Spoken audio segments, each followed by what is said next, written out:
This is chapter 11 of the life Elysian, a lesson in creation.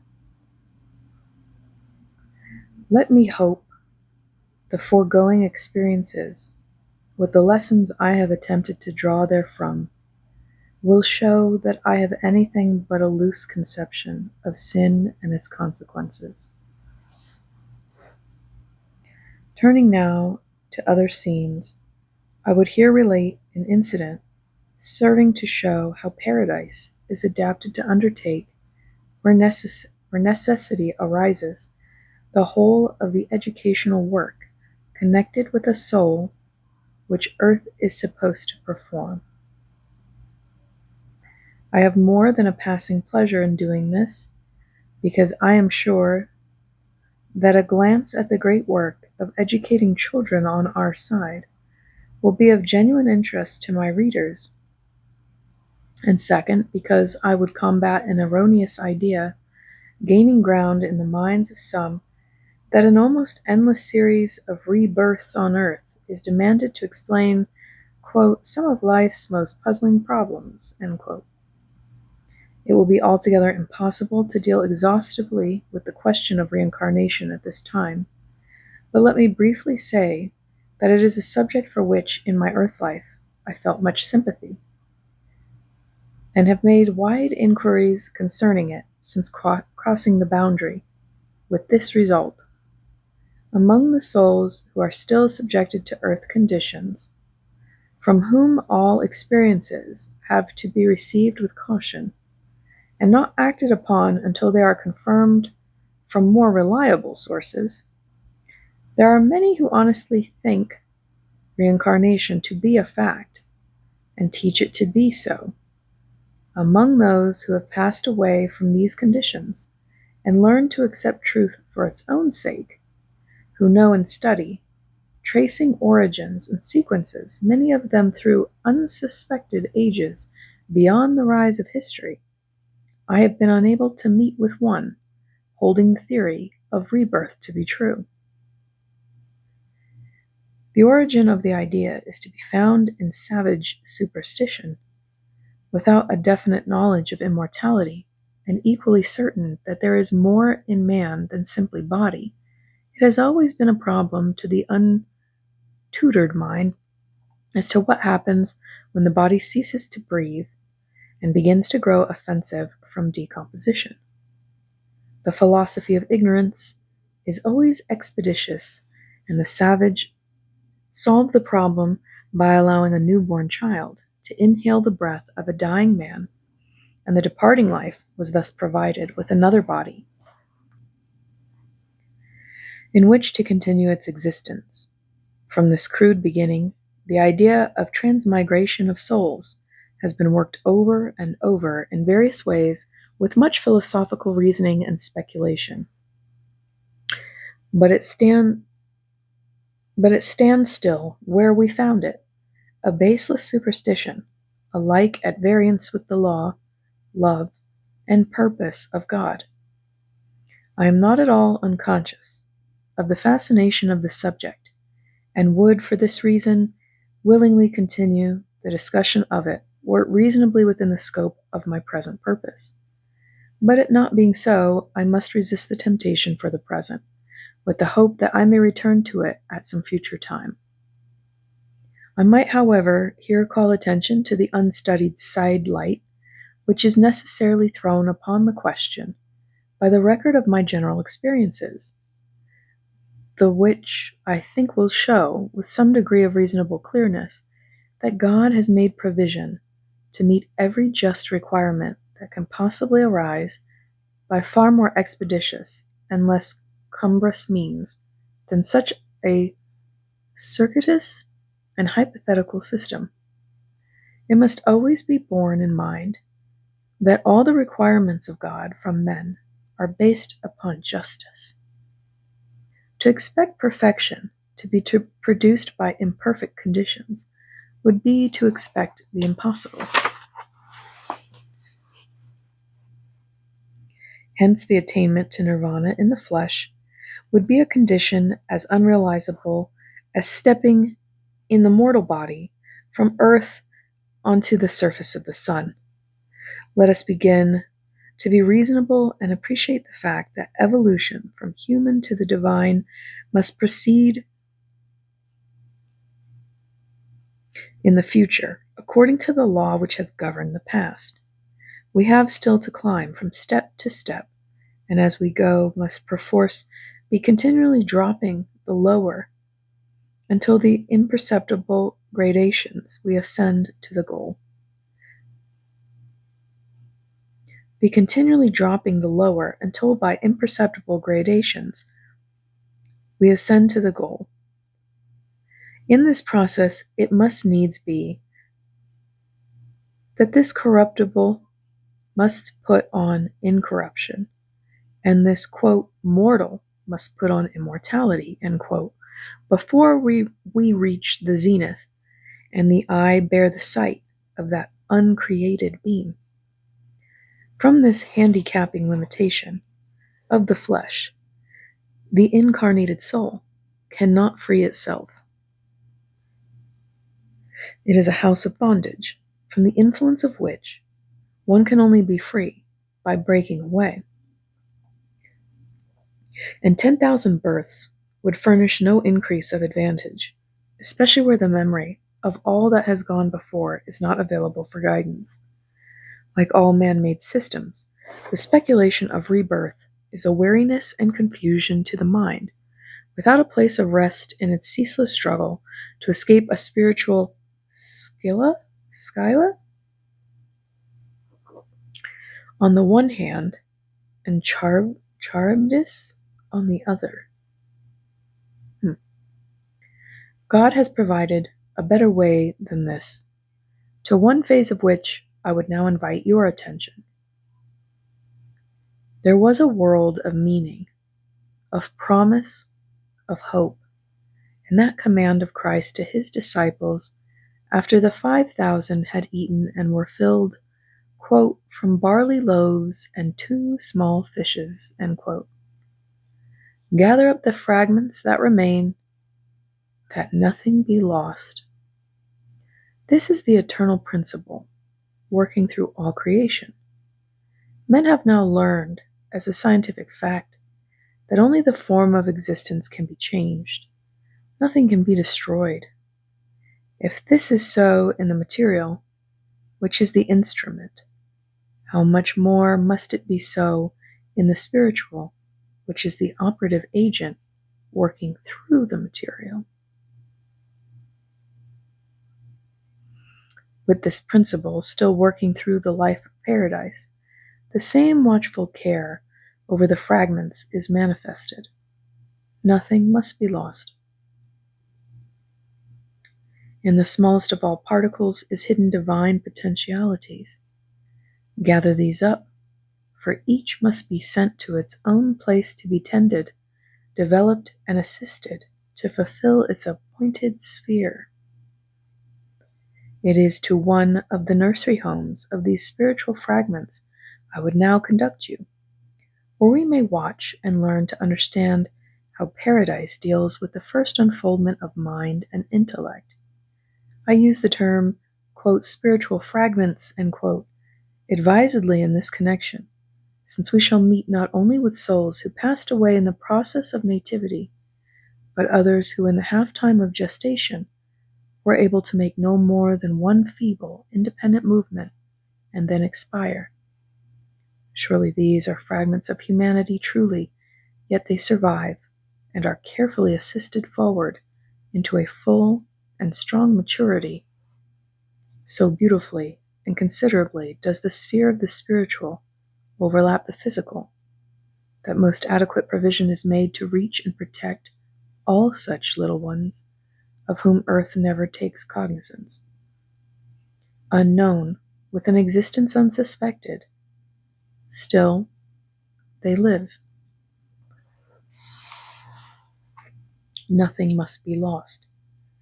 God's plans are laid for saving, even to the uttermost, and the nursery home, over which our now well-known friend Kushna presides, is one of the numerous establishments appointed for such work in connection with children. There's ample accommodation here, and when I say ample, I do not mean simply that each child is allowed so many cubic feet of breathing room by measurement, but I refer to the generous overflowing provision so characteristic of all God does.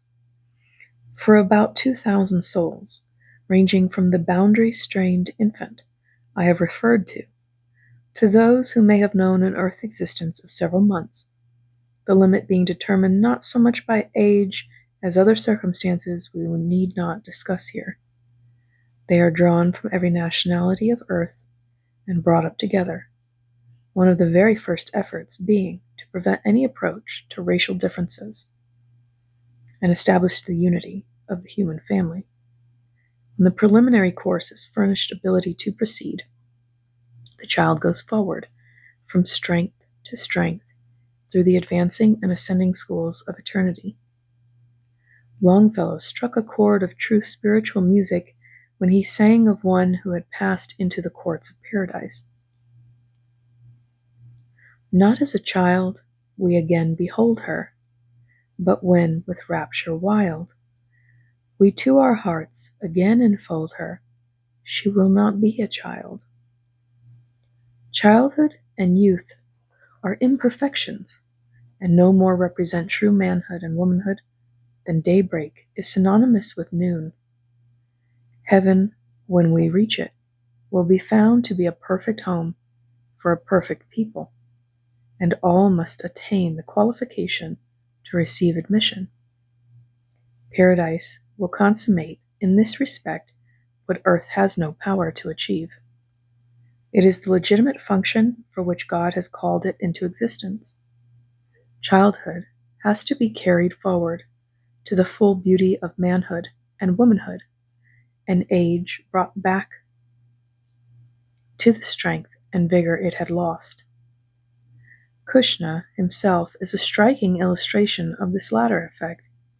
I have already spoken of it, but the fascination it exerts seems to increase every time I come in contact with the benevolent Egyptian upon whose shoulders rests the mystic mantle of evasive age, so indescribably and beautifully blending with the exuberant sprightliness of early manhood. The consciousness of this, it will be remembered, was the first impression I received when I met him at the home of rest, but the fullness of it was more forcibly brought home to me when I found him so actively engaged in the education of children in this scene of more than fairy enchantment, which I was assured was the better place for learning to know him as he is. I know not whether the man had produced the home, or the home the man, but whichever it might be, the two are certainly related to each other as heat to fire or light to the sun. The place was unmistakably designed for the encouragement of life's first unfoldments, but in the arrangement of it had not eons of antiquity been laid. Under heavy contribution and their wisdom tempered, softened, mellowed into an adaptability youth had no strength to furnish, methods of treatment had been skillfully drawn from the best vintages of experience.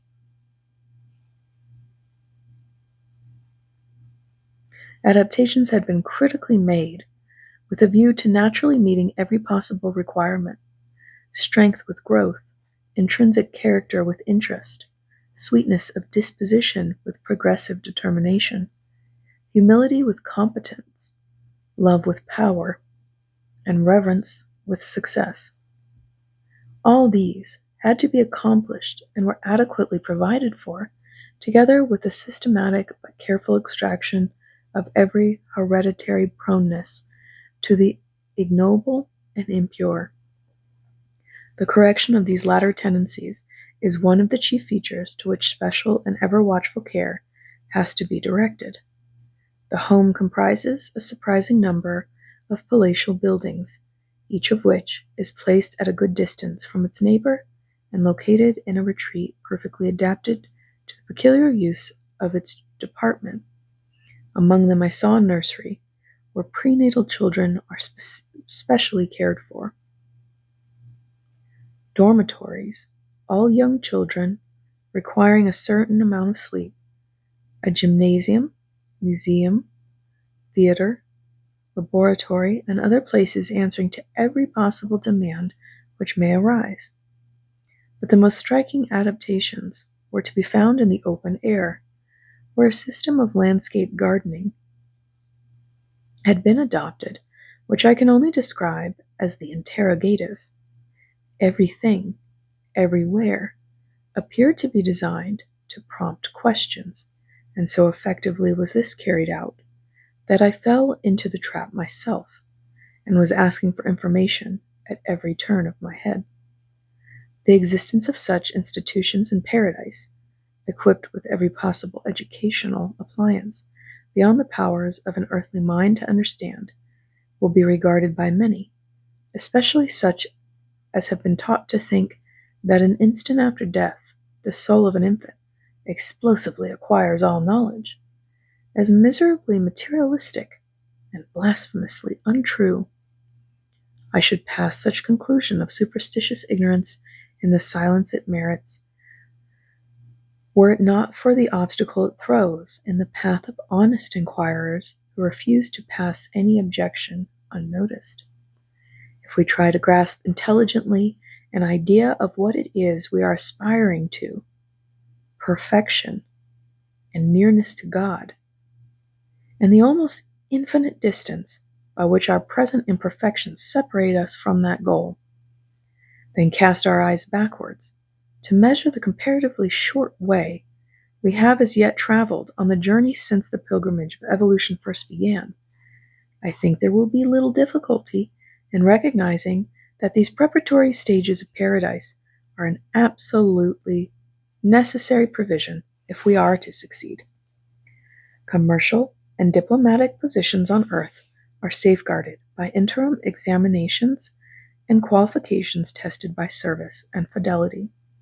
It is to be thought credible that while men make such exactions in temporal matters, God will be less.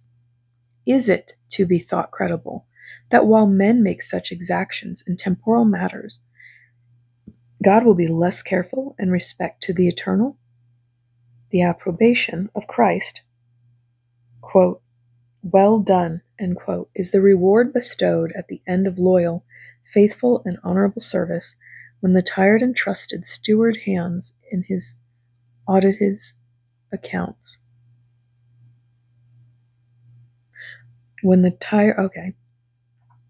The approbation of Christ, quote, "Well done," end quote, is the reward bestowed at the end of loyal, faithful, and honorable service when the tried and trusted steward hands in his audited accounts.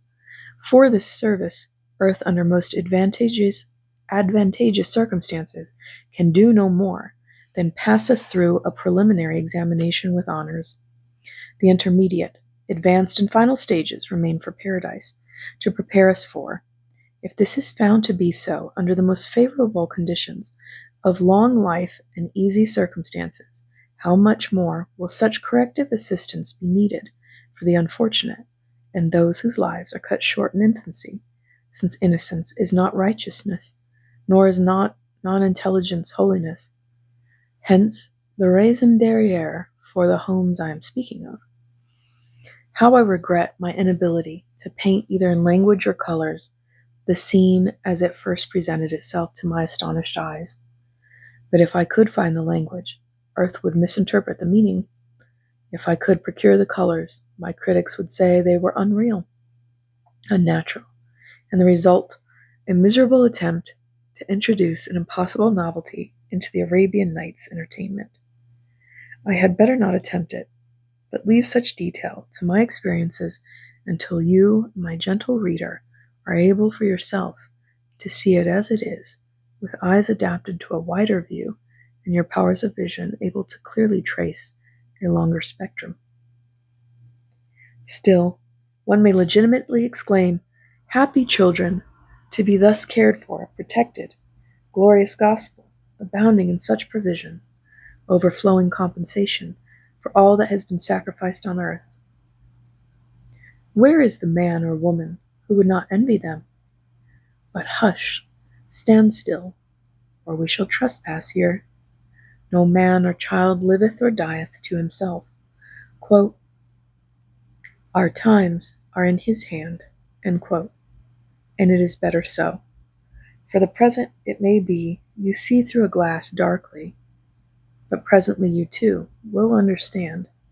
Then you will find God's leading was right after all. Great as is the compensation of the child, you may, if you will, by doing your duty nobly, find an even greater reward awaiting yourselves. Let us be patient. Earth's severe afflictions not from the ground arise, but oftentimes celestial benedictions assume a dark disguise. I have no intention of making a tour of the departments of this institution. The chief features of life and its activities here are not to be found indoors, and Kushna's home is no exception to the general rule. I would repeat that the first object of every such institution is to foster inquiry in the minds of the children.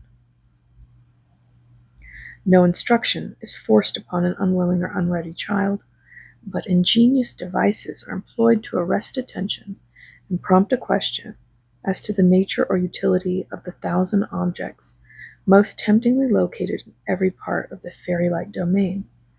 The principle here observed is acted upon in every stage of the life beyond. When interest is sufficiently aroused to prompt inquiry, the mind is in a favorable condition to receive instruction, and ministers are always at hand to suitably impart it. Kushna very kindly invited me to join one of the many groups of children who were so pleasantly and enjoyably studying first lessons in the School of Paradise, that I might become acquainted with the system of education he has adopted. A moment later, without attracting more than the slightest attention from the thoughtfully interested children, we had taken our place near a group of some 20 students who were listening to a lady explaining the nature and beauty of a blade of grass, which by its attractive form and color had aroused the curiosity of one of the little ones. From the commencement of her lecture, the speaker carried myself, as well as her Lilliputian audience, into a romantic fairyland of botany in her description of the life, habits, and antecedents of her subject. Then, by an apparently magical process I was altogether unprepared for, she held within her hands a variety of other grasses, from which she drew comparison and contrasts, the coarsest and meanest of which she called attention to as a representative specimen of grasses to be found on earth. The others were from different stages of the higher life. Every inquiry from the children was answered by a simple and forcible parable setting forth the truth she wished to fix upon the memory, and she lingered with almost too leisurely patience that her lesson might be clearly comprehended. When all this was over, I was further astonished to hear her announce that if there were no more questions as to that part of the lesson, she would proceed to the practical consideration of it. Then followed a perfectly entrancing discourse upon the chemistry of that blade of grass, and the process by which the constituents of the atmosphere are selected, attracted, and utilized to produce the blade in the natural course. Nature was set forth as being a most beautiful but invisible machine, designed by God to prepare all that was necessary for the protection and sustenance of man until such time as he should be able to understand how to use the great available forces in producing all the requirements by a much better and quicker process. This led to a beautiful description of the difference between a man and other agencies of creation by setting forth the nature and potentialities of the soul, which possesses latent powers to accomplish all that nature achieves by a more expeditious process, under conditions she set forth and enforced by many illustrations. It seems almost incredible that such infant minds could be interested in subjects so profound, but God has his own methods by means of which he can reveal unto babes mysteries he withholds from the wise and prudent. And in the experience before me, I was watching the process by which this seeming impossibility was actually, but gradually, accomplished. In these homes of the children, we are brought very near to the purity of God, accommodated to the minds over which it broods, and passes across thresholds where the shadow of sin has never fallen. Sown in this virgin soil of innocence, how can we, who have been contaminated with pollution of sin, estimate the power and possibilities of omnipotent love? But to return to the lesson. After the explanation came the demonstration. The teacher laid the grasses aside, and bidding the children watch her, empty an extended hand, we saw with equal interest and surprise a blade of grass, the exact counterpart of the one upon which her discourse had been based, slowly form before our eyes. When the experiment was complete, the original was laid side by side with the created specimen for our careful examination. When the one was found to be equally perfect with the other, the session was not yet over. It was now the duty of each child to make what effort it could to duplicate that of its tutor, and this to me was not the least interesting part of the experience.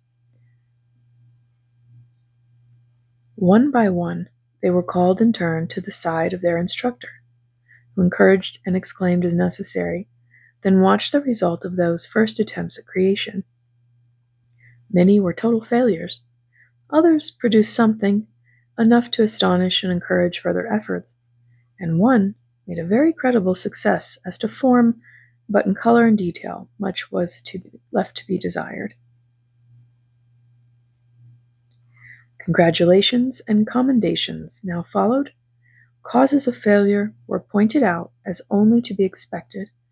Certainty of speedy success was generously promised, and the teacher went on to explain that perfection is only to be reached by study and the acquisition of knowledge, and the lesson ended by an arrangement to carry the subject farther on the next occasion, at the prospect of which the children were highly delighted, and I almost wished I could continue my studies with them through the whole course which had just opened so happily. Such is a very meager glimpse at one of the homes for children in paradise. Happy homes, and happy those who are received therein.